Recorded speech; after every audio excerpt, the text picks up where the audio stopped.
বাংলাদেশের অন্যতম সুন্দর শহর থেকে আপনাদেরকে স্বাগত জানাচ্ছি। পদ্মা নদীর তীরে অবস্থিত বাংলাদেশের অন্যতম ঐতিহ্যবাহী প্রাচীন শহর রাজশাহী। রাজশাহী জেলা রাজশাহী বিভাগের সবচেয়ে বড় শহর। প্রাচীন বাংলার ইতিহাস সমৃদ্ধ এই রাজশাহী শহরে রয়েছে বিখ্যাত ও ঐতিহাসিক স্থাপনা। আম ও রেশমি বস্ত্রের জন্য বিখ্যাত হলেও বর্তমানে এই শহরটির পরিষ্কার পরিচ্ছন্নতার কারণে এটি জনপ্রিয়তার একেবারে তুঙ্গে বলা যায়।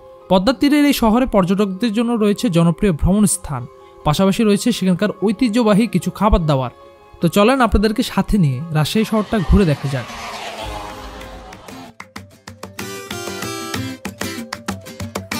একদমই হুট করে প্ল্যান রাজশাহী যাব। এই হুট করে প্ল্যান হওয়ার কারণ হচ্ছে খুব কাছের একজন ভাই তার অফিস থেকে 15 জনের একটা গ্রুপ মিলে রাজশাহীতে ট্যুরে যাচ্ছে। ঠিক যেদিন যাবে সেদিন বেলা 2টা বাজে ডিসিশন নিলাম রাজশাহী যাব। খুব তড়িঘড়ি করে বাসা থেকে বের হয়ে ঠিক 17 মিনিটের মধ্যে কমলাপুর রেলওয়ে স্টেশনে গিয়ে পৌঁছাই। ও হ্যাঁ, আজকে কিন্তু ট্রেনে ভ্রমণ করছি। ঢাকা কমলাপুর থেকে সিল্ক সিটি ট্রেনটি রাজশাহীর উদ্দেশ্যে ছেড়ে যাবে বেলা 2:30-এ। খুবই ডিফারেন্ট একটা এক্সপেরিয়েন্স। টিকিট পাই না যদিও। যথারীতি ট্রেন ছাড়া 10 মিনিট আগে স্টেশনে পৌঁছালেও ট্রেনটি রাজশাহীর উদ্দেশ্যে ছেড়ে দিতে সময় বাজে প্রায় বেলা 3টা। নির্দিষ্ট সময় থেকে প্রায় আধা ঘন্টা লেট। এই পর্যন্ত মোটামুটি সবই ঠিকঠাক, কিন্তু ঢাকা থেকে প্রায় 7 ঘন্টা জার্নি করতে হবে আসনবিহীন। এর কারণ হচ্ছে ওই যে হুট করে প্ল্যান। ইভেন স্টেশনে পৌঁছানোর পর টিকিট কাউন্টারে কোনো প্রকার টিকিটই অ্যাভেলেবেল ছিল না, এক কথায় স্ট্যান্ড টিকিটও ছিল না। নর্মালি বাংলাদেশের কোথাও ট্রেনে ভ্রমণ করতে গেলে মিনিমাম 1 সপ্তাহ আগে টিকিট কেটে রাখার চেষ্টা করবেন। তো 15 জন গ্রুপ মেম্বারদের মধ্যে সবার টিকিট থাকলেও শুধুমাত্র আমিই ভ্রমণ করছি একমাত্র টিকিট ছাড়া। যাই হোক, সেটাও বিষয় না, ব্যাপারটা হচ্ছে রাজশাহীতে যাচ্ছি, এটাই তখন সবচেয়ে বড় বিষয়। সবাই মিলে গল্পগুজব আড্ডার বাইরের প্রাকৃতিক সৌন্দর্য দেখতে দেখতে রাত প্রায় 9:30-এর মধ্যে আমরা রাজশাহী সিটিতে পা রাখি। ঠিক স্টেশন থেকে বের হয়ে শহরে যখন পা রাখবেন তখন শহরের চাকচিক্যতা আপনাকে অন্যরকম একটা অনুভূতি দিবে। রাতের এই সুন্দর শহরটা ঘুরে দেখব, তবে তার আগে চলেন হোটেলে যাই। তো রাজশাহীতে আসার পর সাধারণত কোথায় থাকবেন এটা একটা বিষয়। সেক্ষেত্রে আমার কাছে সবচেয়ে সুইটেবল মনে হয়েছে ঠিক রেল লাইনের পাশেই কিছু হোটেল রয়েছে। ঠিক তেমনই একটা হোটেল আঞ্জুমানে 15 সদস্য বিশিষ্ট টিমটির রাত্রি যাপনের ব্যবস্থা করা হয়েছে। মোটামুটি 7-8 ঘন্টা জার্নি করার পর হোটেলে বিশ্রাম করে ফ্রেশ হয়ে রাতের প্ল্যান মোতাবেক সবাই একসাথে বের হয়ে পড়ি রাতের রাজশাহী শহর ঘুরে দেখার জন্য। তো আমরা কিন্তু আজকে রাতের খাবার সম্পন্ন করব সেখানকার বিখ্যাত কালাই হাউসের কালাই রুটি ও হাঁসের মাংস দিয়ে। তো রাতের রাজশাহী শহরের যাত্রা নিঃসন্দেহে একটি স্মরণীয় অভিজ্ঞতা ও গভীর মুগ্ধতার এক অধ্যায়। সেটা যদি রিক্সা ভ্রমণের মধ্যে দিয়ে হয় তাহলে তো কোনো কথাই নেই। হ্যাঁ, চারিদিকে ভাইব্রেন্ট কালার আর রাস্তার পরিষ্কার পরিচ্ছন্নতা দেখে সত্যি ভিতর থেকে একটা মুগ্ধতা চলে আসবে। কারণ এখানকার রোডের সাথে দেশের অন্যান্য জায়গার রোডগুলো তুলনা করলে সেগুলোকে আপনার কাছে ডাস্টবিনে মনে হবে। হ্যাঁ, এটা কিন্তু সত্য। রাতের রাজশাহী শহরে আপনি নিজেকে একটা নতুন ফ্রেমে তুলে ধরবেন, যেখানে ইতিহাস ও আধুনিকতার সংমিশ্রণ ঘটে। শহরের স্থানীয় খাবারের সংস্কৃতি রাতের রাজশাহী শহরের বৈশিষ্ট্য। তো আমরা এখন সেখানকার বিখ্যাত কালাই হাউসের কালাই রুটি দিয়ে হাঁসের মাংস খাবো। রাজশাহীর কালাই রুটি হলো স্থানীয়দের প্রিয় একটি খাবার, যা কালাইয়ের ডাল দিয়ে তৈরি করা হয়। এটি দেখতে খুবই সাদামাটা মনে হলেও এর স্বাদ কিন্তু অনন্য। রুটির পাতলা আর নরম টেক্সচার আপনাকে একদম গ্রামীণ স্বাদের সাথে পরিচয় করাবে। এই কালাই রুটির সেরা সঙ্গী হলো মশলাদার হাঁসের মাংস। রাজশাহীর হাঁসের মাংস সাধারণত ঝোল বা ভুনা করে রান্না করা হয়, যেখানে ঘরের তৈরি মশলা এবং ধীরে ধীরে রান্নার পদ্ধতি এই স্বাদকে আরও কয়েকগুণ বাড়িয়ে দেয়। মাংসের মসৃণ টেক্সচার আর মশলার ঝাঁজ এটিকে করে তোলে অতুলনীয়।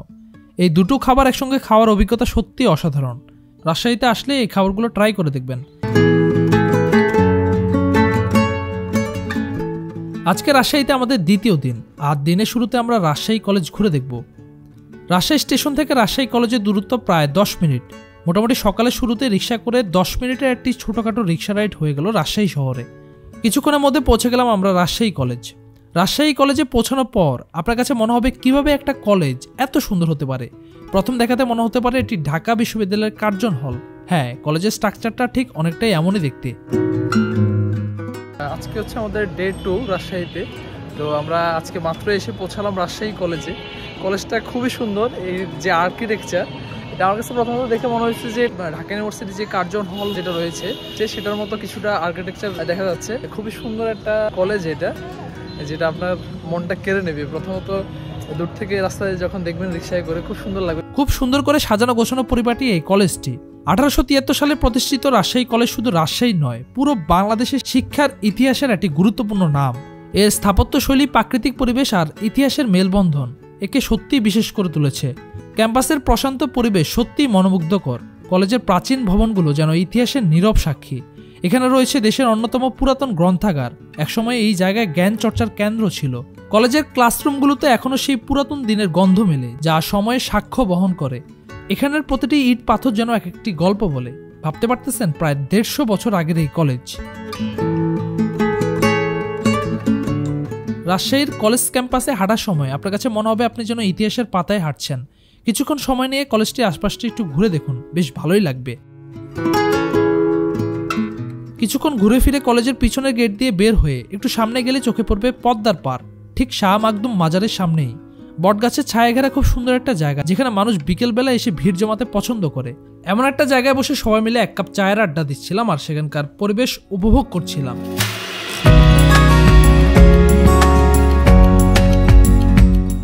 তো এখন বর্তমানে আছে ঠিক হযরত শাহ মাকদুম মাজারের সামনেই। বাংলাদেশের রাজশাহী শহরে অবস্থিত একটি গুরুত্বপূর্ণ ইসলামিক পবিত্র স্থান এটি বিখ্যাত সুফি সাধক হযরত শাহ মাকদুমের শেষ বিশ্রামস্থল, যেখানে তার সমাধি রয়েছে। বিখ্যাত সুফি হযরত শাহ মাকদুম সম্বন্ধে যতটুকু জানা যায়, তিনি তার অলৌকিক ক্ষমতার জন্য পরিচিত ছিল, যার মধ্যে রয়েছে অসুস্থদের নিরাময় করার ক্ষমতা। এছাড়া কথিত আছে তিনি কুমিরের পিঠে চড়ে নদী পার হতেন, আর তার অলৌকিক শক্তিতে শুধুমাত্র কুমির নয়, বরং বনের বাঘও নাকি তার অনুগত্য ছিল। তিনি যেই কুমিরের পিঠে চড়ে নদী পার হতেন, সেই কুমিরটির কবর তার কবরের পাশেই রয়েছে। হযরত শাহ মাকদুম 1300 শতকের মাঝামাঝিতে রাজশাহীতে বসতি স্থাপন করেন এবং সেখানে তার বাকি জীবন কাটিয়ে দেন। 1259 খ্রিস্টাব্দে তিনি মারা যান এবং একই শহরে তাকে সমাহিত করা হয়। বর্তমানে শাহ মাকদুম মাজার পুনর্নির্মাণাধীন অবস্থায় রয়েছে। তো যারা এই রাজশাহীতে ঘুরতে আসবেন তারা চাইলে এই মাজারটি ঘুরে দেখতে পারেন। হযরত শাহ মাকদুম মাজার থেকে আমরা এখন যাব বরেন্দ্র গবেষণা জাদুঘর। এখান থেকে অটো ভাড়া জনপ্রতি 5 টাকা। এই রাজশাহীতে আসার পর এই জিনিসটা সবচেয়ে বেশি ভালো লেগেছে। অটোতে করে আপনি যেই জায়গায় যান না কেন, ভাড়া খুবই কম, যে জিনিসটা রাজশাহীতে ভ্রমণ করার জন্য মানুষকে আরও বেশি উৎসাহিত করবে। এই যে এখন আছি বরেন্দ্র গবেষণা জাদুঘরের সামনে, চলেন ভিতরে প্রবেশ করা যাক। বরেন্দ্র গবেষণা জাদুঘর হলো বাংলাদেশের প্রথম জাদুঘর, যা 1913 সালে ব্যক্তিগত উদ্যোগে রাজশাহী শহরের প্রাণকেন্দ্র হাতেম খান মহল্লায় প্রতিষ্ঠিত হয়েছিল। তো আমরা এখন বর্তমানে আছি হচ্ছে বরেন্দ্র জাদুঘরে, যেখানে প্রত্নতাত্ত্বিক অনেক নিদর্শন এখানে দেখতে পাওয়া যায়, ভিতরে সংরক্ষিত রয়েছে। তো ওই জিনিসটা আমরা হচ্ছে টিকিট কেটে ভিতরে প্রবেশ করবো এবং এটা আমরা ঘুরে ফিরে দেখবো। রাজশাহী অঞ্চলের সনাতন ইতিহাস, ধর্মীয় রীতি, সংস্কৃতি ইত্যাদির বিশাল এক সংগ্রহ আছে এখনো এই জাদুঘরে। প্রত্নতত্ত্ব সংগ্রহের দিক থেকে এটি দক্ষিণ এশিয়ার অন্যতম সংগ্রহশালা। এই বরেন্দ্র গবেষণা জাদুঘরের সংগ্রহ সংখ্যা 10,000-এরও বেশি। এখানে 1000 বছর আগে সিন্ধু সভ্যতার নিদর্শন রয়েছে, মহেঞ্জোদারো সভ্যতা থেকে সংগৃহীত প্রত্নতত্ত্ব, পাথরের মূর্তি, খ্রিস্টীয় 11 শতকে নির্মিত বৌদ্ধ মূর্তি, ভৈরবের মাথা, গঙ্গা মূর্তি সহ অসংখ্য মূর্তি এই জাদুঘরের অমূল্য সংগ্রহের অন্তর্ভুক্ত। মোগল আমলের রৌপ্য মুদ্রা, গুপ্ত সম্রাট চন্দ্রগুপ্তের গোলাকার স্বর্ণ মুদ্রা, সম্রাট শাহজাহানের গোলাকার রৌপ্য মুদ্রা বিশেষভাবে এখানে উল্লেখযোগ্য। এই জাদুঘরটি শত শত বছর আগের ইতিহাসের সাথে চাক্ষুষ সাক্ষী হওয়ার একটা অন্যতম মাধ্যম। রাজশাহীতে ঘুরতে আসলে এই জায়গাটি মাস্ট বি ঘুরে দেখবেন।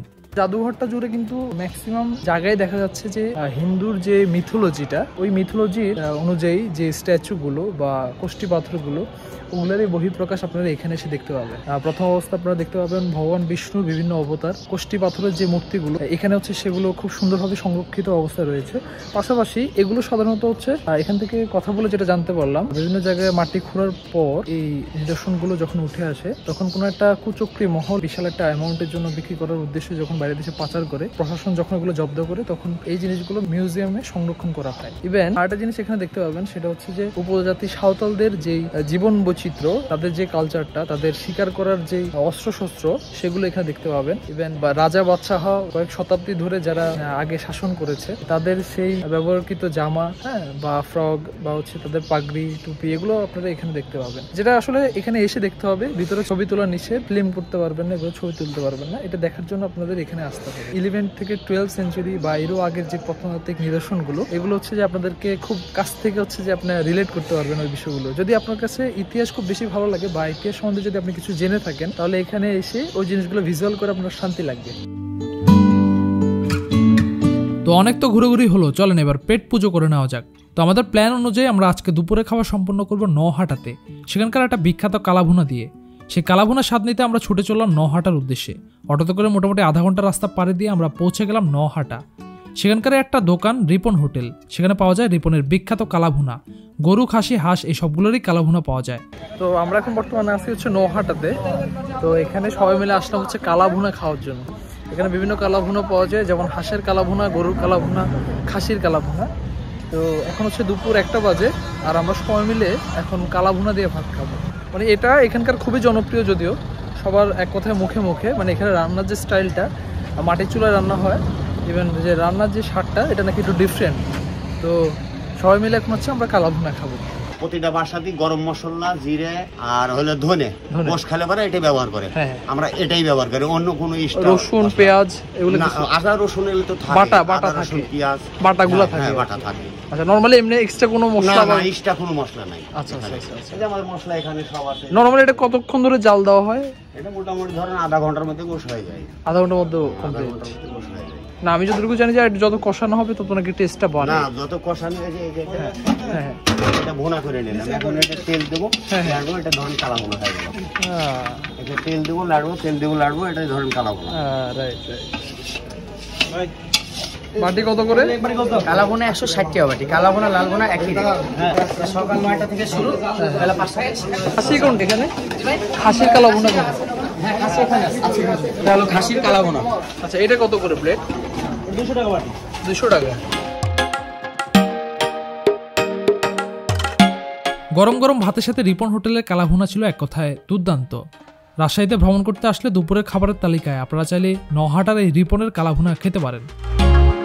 নহাটাতে দুপুরে খাওয়া দাওয়া শেষ করে সবাই হোটেলে গিয়ে কিছুক্ষণ বিশ্রাম নিয়ে বিকালবেলা আবারও বেরিয়ে পড়লাম রাজশাহীর আরেকটি ভ্রমণ স্পটের উদ্দেশ্যে। এখন যাচ্ছি টি বাঁধ।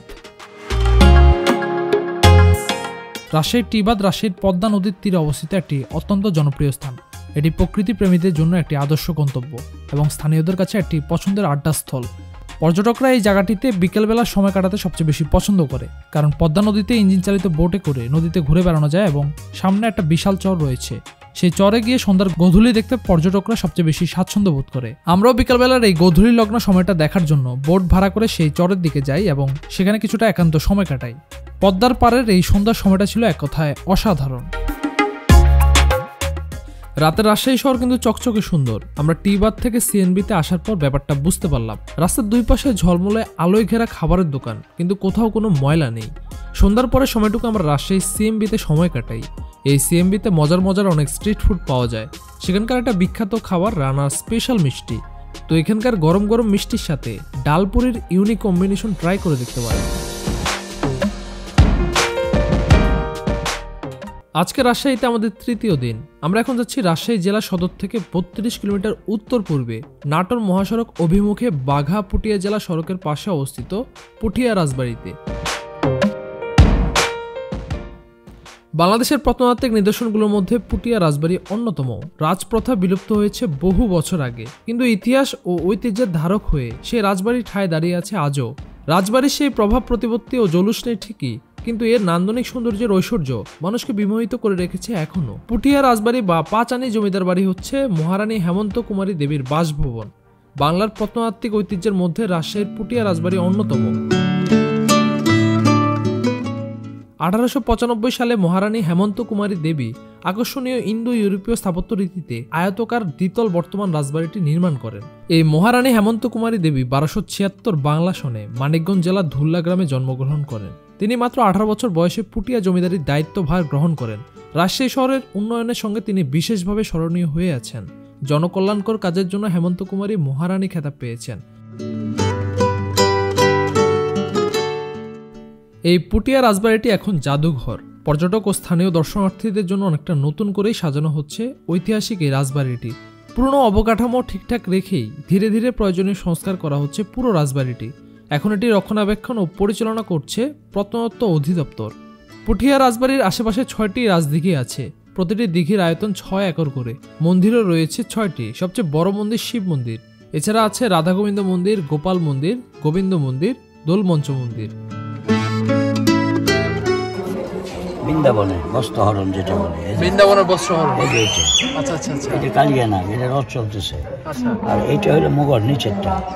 নিচেরটা মুঘল। হ্যাঁ, এইটা বাবার নৌকা কাণ্ড। 10 মাথা রাবণ রাম যুদ্ধ সীতাকে অপহরণ করে নিয়ে গেছিল। ওইটা নৌকা বিলাস। নৌকা বিলাস শব্দ বেশি, যেমন রাধারানীর প্রেম নৌকা ছিল।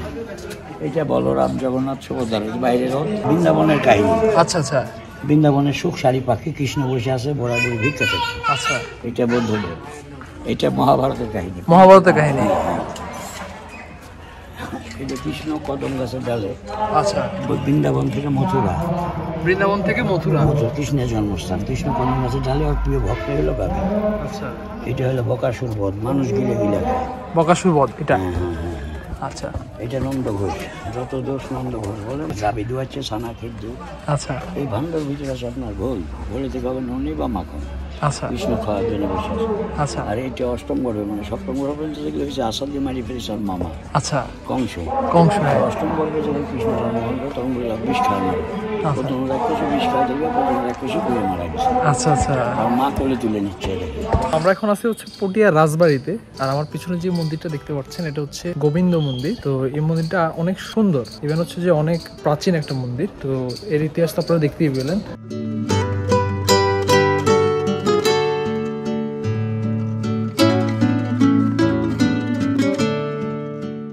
প্রতিটি মন্দিরের দেয়ালে অপূর্ব সব পোড়ামাটির ফলকের কারুকার্য, এছাড়া রানীস্থানের ঘাট, অন্দরমহল মিলে বিশাল রাজবাড়ির প্রাঙ্গণ। সপ্তদশ শতকে মোগল আমলে তৎকালীন বাংলার বিভিন্ন রাজ্যের মধ্যে পুঠিয়া জমিদারি ছিল প্রাচীনতম। কথিত আছে জৈনিক নীলাম্বর মোগল সম্রাট জাহাঙ্গীরের কাছ থেকে রাজা উপাধি লাভ করার পর সেটি পুঠিয়া রাজবাড়ির রূপে পরিচিত লাভ করে। 1950 সাল পর্যন্ত জমিদারি প্রথা ছিল। প্রথা বিলুপ্ত হলে পুঠিয়া রাজবাড়ির জমিদারি বিলুপ্ত হয়। কিন্তু জমিদারি বিলুপ্ত হলেও সে আমলে নির্মিত তাদের প্রাসাদ, মন্দির ও অন্যান্য স্থাপনা ঠিকই এখনো টিকে রয়েছে। পুঠিয়ার প্রত্ন নিদর্শনের মধ্যে 14টি স্থাপনা প্রত্নতত্ত্ব অধিদপ্তর সংরক্ষিত পুরাকীর্তি হিসাবে ঘোষণা করেছে। যারা রাজশাহীতে ঘুরতে আসবেন তারা মাস্ট বি পুঠিয়া রাজবাড়ি ঘুরে দেখবেন। আজকের ভিডিও এই পর্যন্তই। পরবর্তী ব্লগে আমরা রাজশাহী বিশ্ববিদ্যালয় ক্যাম্পাস ঘুরে দেখব। তো দেখা হচ্ছে পরবর্তী ব্লগে। টাটা।